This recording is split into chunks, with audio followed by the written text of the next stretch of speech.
Selamat datang di video ini bersama saya Iin Lailatul Marifah, mahasiswi Agroteknopreneur Universitas Padjadjaran yang akan menceritakan kegiatan selama magang di Balai Benih Hortikultura. Pada minggu pertama, diwajibkan mengikuti pengenalan lingkungan di semua bidang yang ada. Dimulai dari bidang tanaman anggrek yang memiliki beragam tanaman anggrek.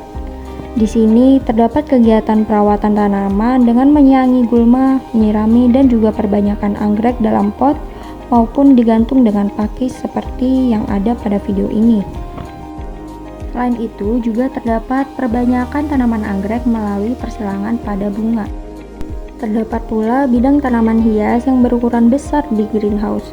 Kegiatan yang dilakukan yaitu perawatan dengan penyiraman dan perbanyakan dengan menggunakan stek daun seperti pada video ini. Terdapat pula bidang tanaman buah-buahan. Komoditas yang sering diperbanyak yaitu alpukat dan juga jeruk.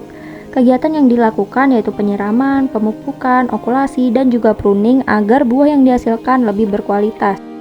Selanjutnya terdapat bidang tanaman sayur-sayuran, di mana di sini diajarkan membuat media tanam serta menyemai benih cabai di dalam pot tray dan juga benih bayam dengan ditabur di dalam pot. Terdapat pula bidang tanaman obat-obatan yang memiliki berbagai komoditas, salah satunya yaitu jahe yang diperbanyak dengan cara memisahkan anakan dan indukannya, tak lupa dirawat dengan menyiraminya.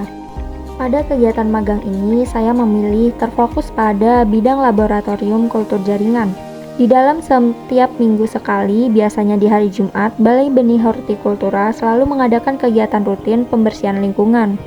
Kegiatan ini berupa pencabutan gulma, pembersihan jalan, dan juga pembuangan sampah. Selain agar lingkungan bersih dan nyaman, juga agar pertumbuhan tanaman tidak terhambat.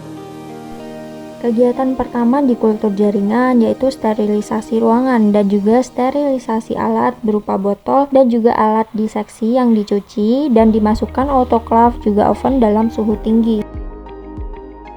Selanjutnya dilakukan pembuatan media dengan alat dan bahan larutan stok, asam HCl, agar, gula, Erlenmeyer, pH meter, pipet, dan juga sendok. Setelah bahan dicampurkan, lalu dicek pH-nya hingga 5,8 dan dipanaskan agar homogen.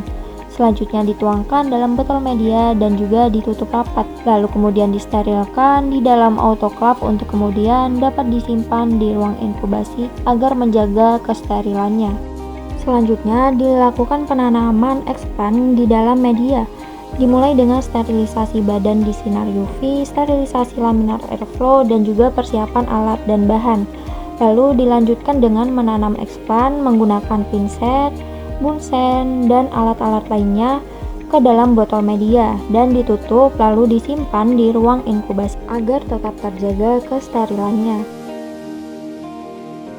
Selanjutnya, apabila tanaman kultur telah menjadi plantlet, maka dapat dilakukan aklimatisasi dengan cara membersihkan media menggunakan air dan juga merendamnya di dalam larutan fungisida dan juga bakterisida serta didiamkan selama 15 menit. Setelah itu dapat dikering anginkan agar dapat ditanamkan di dalam pot. Selanjutnya dapat disungkup menggunakan plastik yang ditutup rapat. Hal ini bertujuan sebagai sarana adaptasi lingkungan bagi tanaman sebelum dipindahkan ke greenhouse. Tahapan selanjutnya yaitu over polybag dan juga perawatan dengan penyiraman 2 hari sekali. Hal ini menyesuaikan dengan kebutuhan air tanaman. Tujuan mulia dari perbanyakan benih di Balai Benih Hortikultura adalah untuk memberikan bantuan benih kepada masyarakat, sehingga kegiatan magang ini juga membawa kebaikan bagi masyarakat.